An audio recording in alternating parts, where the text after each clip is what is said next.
This is the Valley Today. Breaking news overnight, one man is under arrest after a police standoff in Grand Forks. Officers arrived in the 1600 block of 12th Avenue South and could hear screaming coming from inside the building. Police say that Kenneth Allen refused to leave that building, forcing SWAT and a bomb team and crisis negotiators to then get involved. Officers used force to get into the building where a woman then left willingly. Allen was arrested and is facing charges of burglary, aggravated assault, felonious restraint, and terrorizing. A 46-year-old Minnesota man is recovering from his injuries after being involved in a motorcycle crash in Becker County. According to the Minnesota State Patrol, John Warren of Bluffton was riding his motorcycle on Highway 113 when he lost control of the bike and then hit the ditch. Authorities say that his injuries are non-life-threatening at this time. 6:01 on your Monday morning. Time now for our Storm Team forecast. Good morning, Lisa Green. Good morning. It's a pretty start here today. Look at our sky cam this morning. Beautiful orange and reds and yellows showing up here. A little pink in there. Just pretty to start off today. And we're looking at that sunrise officially happening after that 6:30 half-hour time frame. So we got another about 30 minutes or so before we'll see that sun peak above the horizon, and just a beautiful color to show off here this morning. Here's a look at our temperatures. Upper 50s, low 60s to start today. Fargo and Grand Forks both right at 60 degrees. It's 57 in Jamestown and Bemidji, 59 in Detroit Lakes, and Devil's Lake at 67. So that's kind of our warm spot here this morning. A look at our radar and satellite map. Dry conditions again to kick off the day. More clear skies to the south, more clouds to the north and central valley. And as these drift through, you'll see some more partly to mostly cloudy skies for a little while here this morning before that continues to drift on, and we'll end up more mostly sunny by the time we get into the afternoon. Here's a look at that planner.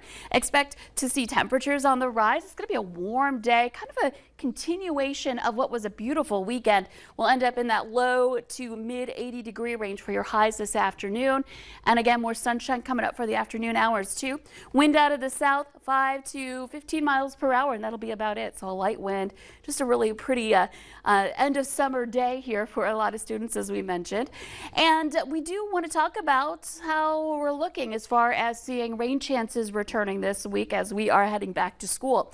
Well, for today, nice and quiet, and I think most of us stay in that range. It's Tuesday evening, late night, overnight, and into Wednesday, where we'll see more chances for some rain and thunder return. And then again Thursday, which I know is a big day for a lot of students in the Valley for their first day back to school. So far, we're kind of in a little bit of a pocket of a break between Wednesday and Friday's chances for rain. So hopefully we can keep that going for you, so at least you don't have to worry about rain and thunder as you're heading back to school here on Thursday. So an active week, but one that features some breaks ahead. And today we kind of get to keep that weekend going a little bit with some really nice weather out there. And again, a gorgeous sunrise this morning. So when I come back, we'll take a look at your hour-by-hour planner, your next chance for some rain, and also a look at that 7-day planner coming up. I know it's Monday, but a lot of folks already thinking about the weekend. We'll have that weekend forecast for you too. But already this morning, Mother Nature is showing off the artwork. Yes. Beautiful sunrise there. Beautiful out there. Enjoy it while you can. And temperatures are pretty comfortable to step out maybe with your cup of coffee and enjoy it for a couple minutes. Wonderful. Lisa, thank you this morning. Happy Monday. It really is.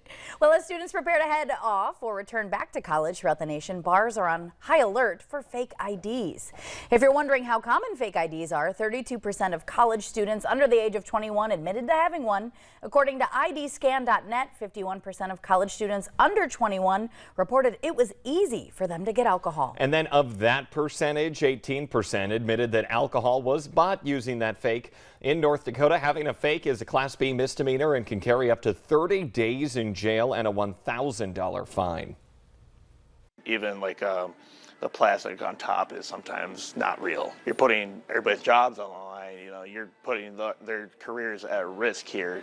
You know, coming in here to try and have a little bit of fun. Some fakes do duplicate the real IDs regarding address in the picture. The only difference on it is the birthday.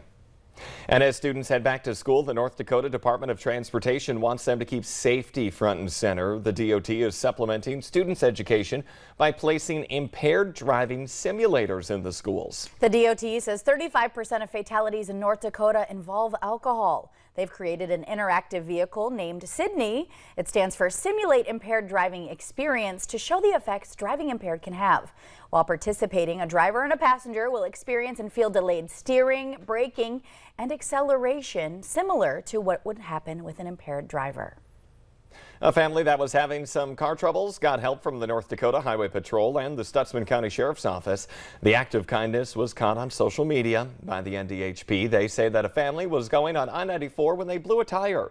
A trooper and a deputy tried to help by grabbing the spare tire from underneath the vehicle, but that was proving to be a challenge. After noticing the other tires weren't in good shape either, officers reached out to local repair shops and 4 tires were donated and then mounted on so they could get back on the road safely. What a great story.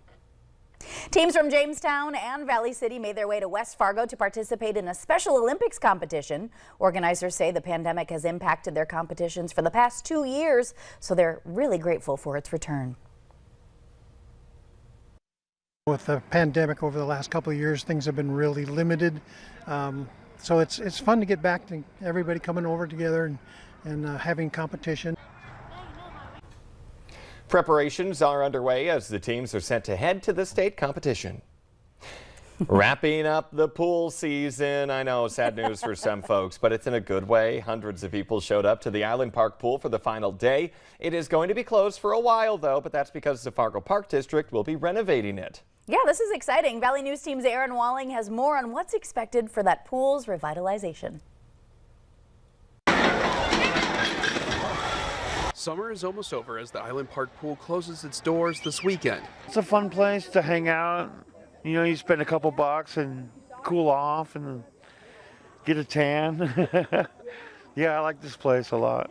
But there are renovations just around the corner, which means the pool will be closed next summer as well. It's kind of I don't know, it's bittersweet because I've been coming here for years and years. There are many new features coming to the pool, which includes a lazy river and slides.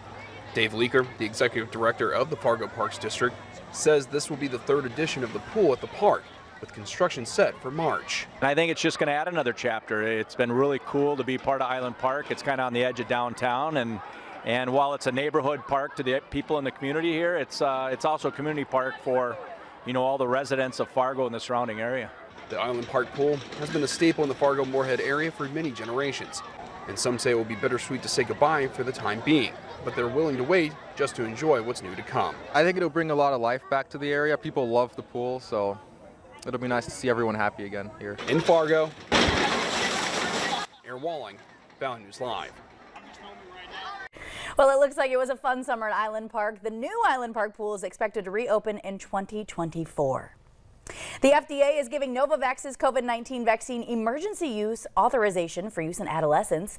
It was authorized for adults back in July and is now available as a 2-dose primary series for ages 12 to 17. The company says the overall efficacy in adolescents is roughly 80% versus 90% in adults. The Novavax COVID vaccine is the 4th vaccine now available in the U.S. Are your kids ready for their first cell phones? Coming up, we take a look at what new research is showing and just how long kids should be on those devices. Plus, this morning, we're also talking about some cool temperatures there as we see the sunrise. Few clouds, though, on the horizon. Lisa Green has your forecast.